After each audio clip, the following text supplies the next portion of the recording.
La ciudad de Olot, enclavada en la provincia de Girona, en Cataluña, siempre había sido conocida por su tranquilidad. Rodeada de montañas y volcanes inactivos, Olot parecía ajena al ruido y al bullicio de las grandes urbes. La vida transcurría con calma, y sus habitantes, muchos de ellos de edad avanzada, se mantenían al margen del ajetreo del mundo moderno. En este apacible rincón de Cataluña se encontraba la residencia geriátrica La Caritat, un lugar que, desde hacía décadas, había acogido a ancianos de la región. A simple vista, La Caritat no era diferente de otras residencias de ancianos. Un edificio de paredes claras, pasillos silenciosos y un pequeño jardín en el que los residentes, muchos de ellos en sillas de ruedas o apoyados en bastones, podían disfrutar del aire libre en las tardes soleadas. Los familiares de los residentes visitaban esporádicamente el lugar, dejando a sus seres queridos en manos del personal, confiando en que allí estarían bien cuidados. Entre los trabajadores de la residencia había uno que destacaba por su actitud tranquila y amable: Joan Vila Dilmé, el celador. Joan era un hombre que, a primera vista, no llamaba la atención, con una expresión serena que inspiraba confianza. Llevaba varios años trabajando en La Caritat y había ganado una reputación entre el personal y los residentes como alguien que siempre estaba dispuesto a ayudar. Su voz, suave y calmada, parecía tranquilizar a los ancianos, y no era raro verlo sentado al lado de alguno de ellos, escuchando sus historias o simplemente acompañándolos en sus momentos de soledad. Para los que lo conocían, Joan era un hombre reservado, pero muy eficiente en su trabajo. Rara vez participaba en las conversaciones más distendidas entre sus compañeros y prefería mantenerse en segundo plano. No era alguien que destacara por sus opiniones o por su personalidad extrovertida, sino por su dedicación. Sin embargo, a pesar de su apariencia tranquila, nadie sabía lo que realmente pasaba por su mente. A lo largo de los años, Joan había presenciado muchas muertes en la residencia. Trabajar con ancianos significaba que la muerte era una presencia constante, casi silenciosa. Cada cierto tiempo, algún residente fallecía, a menudo sin dolor, sin alarma, y el personal lo asumía como parte de su rutina. Pero para Joan, la muerte había comenzado a adquirir un significado diferente. Ver a los ancianos deteriorarse, perder la capacidad de recordar, de moverse, de vivir con dignidad, era algo que lo afectaba profundamente. Joan no podía soportar ver ese sufrimiento, o al menos eso se decía a sí mismo. En la quietud de las noches, cuando los pasillos de la residencia estaban vacíos y solo se escuchaba el suave susurro de los aparatos médicos, Joan comenzaba a pensar que quizá él podía hacer algo más. Tal vez, más allá de ayudar a los ancianos en su día a día, podía aliviar su sufrimiento de una forma más definitiva. Una tarde, mientras Joan realizaba su ronda habitual, se cruzó con Antonia Rosell, una anciana que había llegado a la residencia unos meses antes. Antonia, de 85 años, padecía de Alzheimer avanzado y apenas podía reconocer a las personas que la rodeaban. Estaba sentada sola en una esquina del comedor, mirando fijamente a la nada, mientras su cuerpo temblaba de forma involuntaria. Joan se detuvo a observarla durante unos segundos. En sus ojos, vacíos y perdidos, vio el reflejo de lo que él percibía como un sufrimiento interminable. Aquel día, Joan tomó una decisión. Se convenció de que podía ayudar a Antonia de una manera en la que nadie más podría. En su mente, la idea de aliviar el sufrimiento comenzó a tomar forma. Sabía que lo que estaba a punto de hacer no era algo que podría discutir con nadie, pero se sentía justificado. Creía que estaba haciendo lo correcto. Joan esperó a que todos se retiraran a sus habitaciones. Cuando el comedor quedó vacío, se acercó a Antonia con una taza de agua. Sin que nadie lo viera, vertió unas gotas de lejía en el agua y, con suavidad, le ofreció el vaso. La anciana, desorientada, no se resistió y bebió el líquido. Los efectos no tardaron en aparecer. Antonia comenzó a toser, su respiración se volvió dificultosa, y sus manos temblaban aún más fuerte que antes. Joan la observaba con una calma perturbadora, como si estuviera esperando que todo terminara de la forma en que él había planeado. Cuando Antonia finalmente exhaló su último suspiro, Joan no sintió remordimientos. Para él, aquello no era un asesinato, era una liberación. La muerte de Antonia pasó desapercibida. Los médicos de la residencia dictaminaron que había fallecido por causas naturales, algo esperado en una mujer de su edad y condición. Nadie sospechó nada. Joan había cometido su primer crimen, pero no sería el último. Con el paso de los días, Joan continuó con su rutina habitual. Nadie en la residencia notaba ningún cambio en su comportamiento. Seguía siendo el celador amable y eficiente que siempre había sido. Sin embargo, dentro de él, algo había cambiado. El poder que había sentido al decidir sobre la vida y la muerte de Antonia le había dado una sensación de control que nunca antes había experimentado. Y, en silencio, comenzó a buscar nuevas oportunidades. Para Joan, la muerte de Antonia no era un hecho aislado. Comenzaba a ver a otros residentes de la Caritat de la misma manera, almas atrapadas en cuerpos enfermos a quienes él, y solo él, podía liberar. La decisión de seguir adelante con su macabro plan ya estaba tomada. Y así, la tranquila residencia geriátrica de Olot se convertiría en el escenario de una serie de crímenes que, durante un tiempo, pasarían inadvertidos para todos. Tras la muerte de Antonia Rosell, Joan Vila encontró en su rutina diaria una nueva motivación. Aunque, para el resto del personal y los residentes de la Caritat, nada parecía haber cambiado, en su interior, Joan sentía que había descubierto un propósito más profundo, una especie de misión oscura que lo consumía lentamente. Su día a día continuaba con la misma serenidad, pero ahora, detrás de sus gestos amables, había una intención siniestra. Joan comenzó a observar con más detenimiento a los ancianos a su cargo. Ya no eran solo personas bajo su cuidado. En su mente distorsionada, se habían convertido en seres atrapados en cuerpos que se deterioraban rápidamente y él era el único que podía liberarlos. Sin embargo, su deseo de ejercer control sobre la vida y la muerte no se limitaba a los más enfermos. Algunos ancianos aún conservaban algo de vitalidad, pero eso no importaba para Joan. Para él, cualquier sufrimiento, por pequeño que fuera, era motivo suficiente para justificar su plan. Pasaron algunas semanas antes de que Joan decidiera actuar de nuevo. Esta vez, su atención se dirigió hacia Josep Busquets, un hombre de 88 años que había llegado a la residencia hacía poco tiempo. A diferencia de Antonia, Josep aún conservaba cierta lucidez, aunque su salud física se encontraba en declive. Había sido un hombre fuerte, pero los años y las enfermedades habían dejado su huella. Aunque todavía podía caminar con ayuda de un bastón y participar en algunas actividades, Joan lo veía como un hombre que sufría en silencio.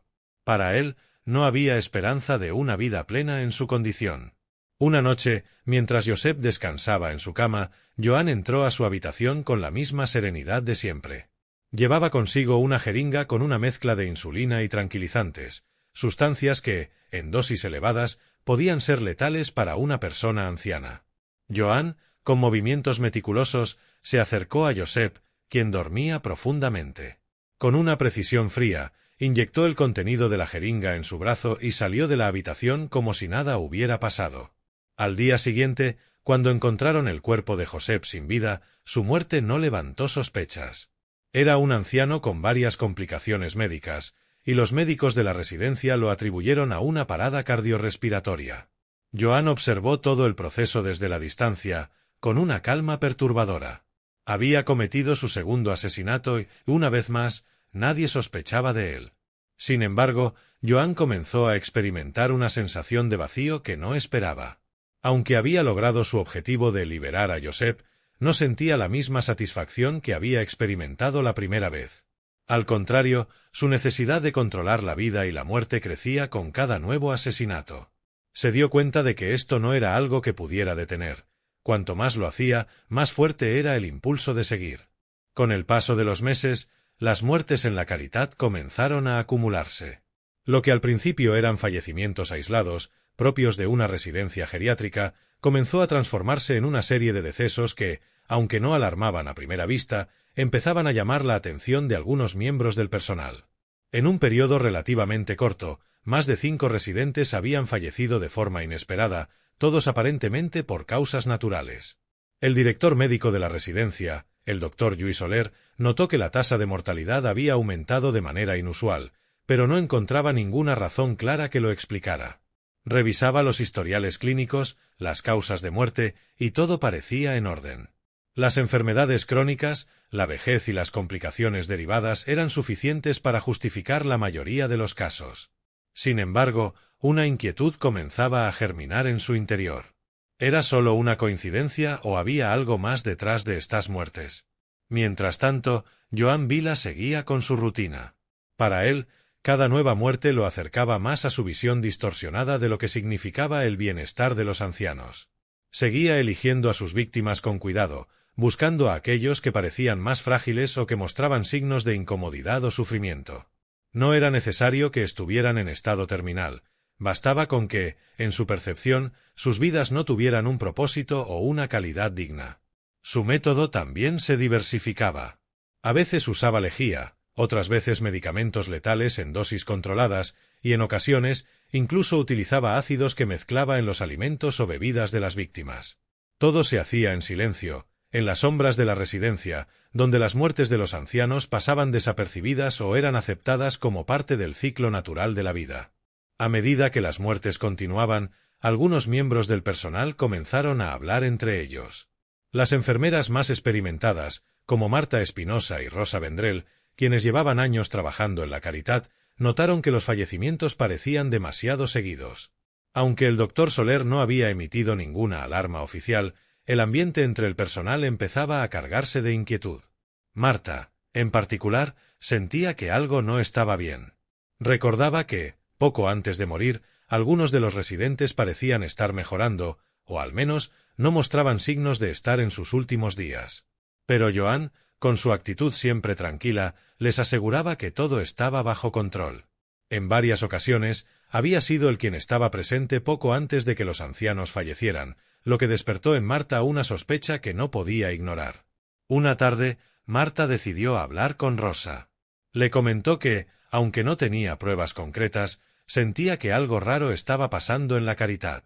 Los patrones de muerte no le parecían normales, y aunque no quería acusar a nadie sin motivos, no podía dejar de pensar en Joan. Era extraño, le dijo a Rosa, como siempre parecía estar cerca de los residentes cuando morían, pero nunca había habido una razón para cuestionar su conducta.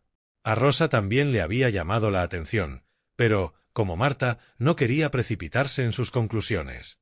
Ambas decidieron estar más atentas a lo que sucedía en la residencia. A partir de ese momento, comenzaron a observar a Joan más de cerca, aunque sin levantar sospechas. Querían asegurarse de que, si algo estaba ocurriendo, podrían reunir pruebas suficientes para hablar con el director médico. A medida que Joan continuaba con sus crímenes, su vida interior se volvía cada vez más caótica. Lo que había comenzado como una justificación de alivio del sufrimiento se había transformado en una espiral de control y compulsión que lo consumía por completo. Ya no se trataba solo de ayudar a los ancianos a morir, sino de la sensación de poder que sentía al hacerlo. Cada muerte le daba una dosis de control, pero también aumentaba su paranoia. Comenzó a tener pesadillas, sueños en los que las caras de sus víctimas lo miraban con ojos vacíos, acusadores. Durante el día intentaba mantener su actitud calmada, pero en las noches la culpa y la ansiedad lo invadían. En más de una ocasión se encontró a sí mismo en el baño, con las manos temblando, mirando su reflejo en el espejo y preguntándose si podría continuar con su vida como si nada hubiera pasado. Sabía que, eventualmente, las sospechas caerían sobre él. Había notado cómo Marta y Rosa lo observaban con más atención, como el doctor Soler empezaba a mostrar signos de preocupación por la creciente tasa de mortalidad en la residencia. Sin embargo, no podía detenerse. Estaba atrapado en un ciclo de violencia del que no podía escapar. En este punto, Joan Vila estaba al borde de un colapso, pero las piezas aún no habían encajado del todo. Las sospechas comenzaban a formarse, el personal estaba más alerta, pero aún no había pruebas claras que lo incriminaran. Sin embargo, el terreno comenzaba a fracturarse bajo sus pies, y solo era cuestión de tiempo antes de que todo se derrumbara. El ambiente en la Caritat se había vuelto tenso. Tras meses de muertes aparentemente naturales, el número de fallecimientos ya no podía ser ignorado. Las enfermeras Marta Espinosa y Rosa Vendrell seguían observando con creciente inquietud. Aunque aún no tenían pruebas claras, su intuición les decía que algo siniestro estaba sucediendo y que Joan Vila podría estar detrás de todo. El director médico, el doctor Lluís Soler, finalmente decidió actuar. Tras revisar los historiales clínicos y las circunstancias de las muertes, se dio cuenta de que el patrón era demasiado extraño como para seguir atribuyéndolo al azar. Las muertes ocurrían con demasiada frecuencia, y en más de un caso, los pacientes habían mostrado signos de mejoría antes de fallecer repentinamente. Aunque no podía señalar a nadie directamente, sintió que debía informar a las autoridades para iniciar una investigación formal.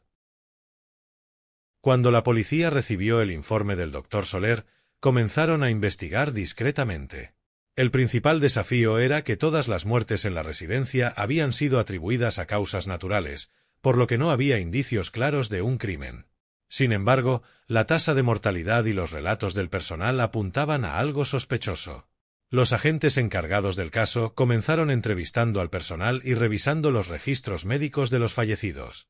Al principio no encontraron nada concluyente, pero conforme analizaban las circunstancias, Joan Vila comenzó a destacar en los testimonios. Era uno de los pocos empleados que había estado presente o cerca de los residentes antes de que murieran. Además, algunos de los compañeros de trabajo comentaron que había mostrado un comportamiento extraño en los últimos meses, aunque no tenían pruebas concretas de mala conducta. Fue entonces cuando la policía decidió tomar un enfoque más meticuloso. Solicitaron la exhumación de varios cuerpos para realizar autopsias más detalladas. Los resultados fueron reveladores. En algunos de los cadáveres encontraron rastros de sustancias tóxicas, como lejía y dosis letales de insulina, que no correspondían a un tratamiento médico habitual. Las pruebas empezaban a acumularse, y aunque aún no podían acusar a Joan directamente, él se convertía en el principal sospechoso. Mientras la investigación avanzaba, Joan Vila comenzó a desmoronarse emocionalmente. Sabía que algo iba mal. Notó cómo lo observaban con más atención y cómo algunas preguntas del personal y la policía comenzaban a volverse incómodas. Las noches se convirtieron en un tormento para él. Ya no podía dormir sin ser perseguido por las caras de sus víctimas en sus sueños. Sentía una mezcla de paranoia y culpa, aunque en su mente seguía justificando sus actos como un alivio para los ancianos. En un intento por mantener la calma, Joan se sumergió aún más en su rutina diaria. Sin embargo, ya no podía esconder su nerviosismo. En más de una ocasión, se le vio temblando o sudando mientras realizaba tareas simples. Los compañeros de trabajo empezaron a notar que algo no estaba bien con él. Finalmente, su creciente paranoia lo llevó a cometer un error fatal. Durante su turno nocturno, Joan se acercó a Paula Masoller, una anciana que, aunque enferma, no estaba en peligro inmediato de muerte. Joan decidió administrarle una dosis letal de ácido a través de un jugo, creyendo que estaba actuando a tiempo antes de que las sospechas cayeran definitivamente sobre él.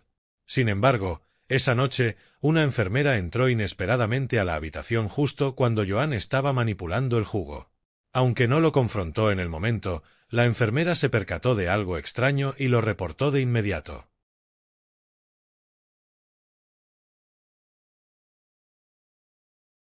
Con el informe de la enfermera y los resultados preliminares de las autopsias, la policía decidió actuar con rapidez. Pocas horas después, Joan Vila fue detenido para ser interrogado. Al principio, Joan negó rotundamente cualquier implicación en las muertes. Se mostraba calmado, asegurando que había hecho todo lo posible por cuidar a los ancianos y que cualquier acusación en su contra era un malentendido. Sin embargo, la presión fue demasiado para él. Durante largas horas de interrogatorio, Joan comenzó a desmoronarse. Al principio, admitió que había administrado algunas sustancias para aliviar el sufrimiento de ciertos pacientes, pero insistía en que lo había hecho por compasión, no por maldad. Poco a poco, los detectives lo llevaron a confesar más detalles. Finalmente, admitió que había administrado sustancias tóxicas a varios residentes, convencido de que les estaba haciendo un bien. Su confesión fue escalofriante. Joan reveló cómo había elegido a sus víctimas, cómo había utilizado lejía, insulina y otras sustancias para llevar a cabo los asesinatos y cómo, en su mente, todo esto era un acto de misericordia. No había sentido remordimiento al principio, pero con el tiempo las muertes comenzaron a afectarlo psicológicamente. Sin embargo, estaba claro que Joan había cruzado una línea y lo había hecho conscientemente. El juicio de Joan Vila fue uno de los más impactantes en la historia reciente de Olot. Cuando las noticias del celador asesino se hicieron públicas, el caso atrajo la atención mediática de toda España. La comunidad estaba conmocionada. Muchos de los familiares de las víctimas no podían creer que alguien a quien habían confiado el cuidado de sus seres queridos hubiera cometido actos tan atroces. Durante el juicio, la defensa de Joan intentó argumentar que él había actuado por compasión, que no había querido hacer daño, sino que, en su mente distorsionada, había creído que estaba haciendo lo correcto. Sin embargo, las pruebas eran irrefutables. Los testimonios de los médicos forenses, el personal de la residencia y las mismas palabras de Joan lo incriminaban sin lugar a dudas. El tribunal concluyó que Joan Vila había cometido múltiples asesinatos con premeditación y alevosía. No se trataba de actos de compasión, sino de un patrón sistemático de asesinatos en serie bajo el pretexto de aliviar el sufrimiento. Finalmente, Joan fue condenado a cadena perpetua por los crímenes que había cometido. El caso del celador de Olot dejó una profunda cicatriz en la comunidad. La residencia La Caritat fue sometida a una investigación exhaustiva para garantizar que no se produjeran más irregularidades en el futuro. El personal que había trabajado junto a Joan se sintió devastado al descubrir que alguien a quien conocían y en quien confiaban había sido responsable de tantas muertes. Los familiares de las víctimas, por su parte, tuvieron que enfrentarse a la dolorosa realidad de que sus seres queridos no habían muerto por causas naturales, sino que habían sido asesinados por alguien encargado de cuidarlos. Muchos de ellos asistieron al juicio y encontraron algo de consuelo en la condena de Joan, aunque el dolor de la pérdida nunca desaparecería por completo. Para Joan Vila, la prisión significó el final de su espiral de control y muerte. Encerrado en una celda, sin el poder que había ejercido durante años en La Caritat, su mente seguía atormentada por las imágenes de las vidas que había tomado. Había intentado justificarse, pero finalmente no pudo escapar de la verdad. Él no había sido un salvador, sino un asesino.